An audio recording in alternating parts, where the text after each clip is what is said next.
Teacher, which is the greatest commandment in the law? And this is where Jesus started ruffling feathers. You shall love the Lord your God with all your heart, with all your soul, and with all your mind. This is the first and greatest commandment. And the second is like it. You shall love your neighbor as yourself.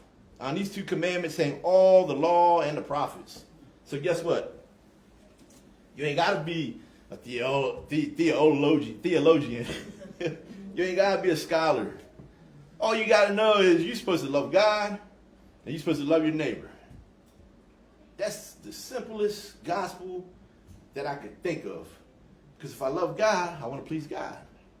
I want to be obedient to God. If you love your wife, you're obedient to your wife. If you love your husband, you're obedient to your husband. I don't mean that as a joke. You really are obedient. You consider their feelings. You love your kids. You consider their feelings. And I'm gonna go as far to say, if you mean to your husband and wife every day, you probably don't respect them. You don't love them. I mean, I'm just gonna keep it real with you. They're a burden to you. And Jesus is a burden to some. It says Jesus can be a stumbling block. Facts. Romans 8.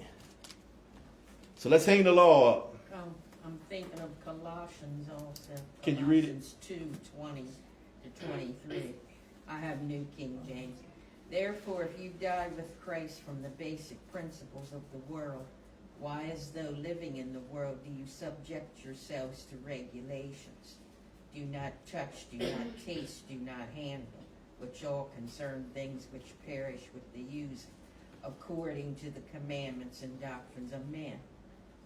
These things indeed have an appearance of wisdom in self-imposed religion, false humility, and neglect of the body, but are of no value against the indulgence of the flesh.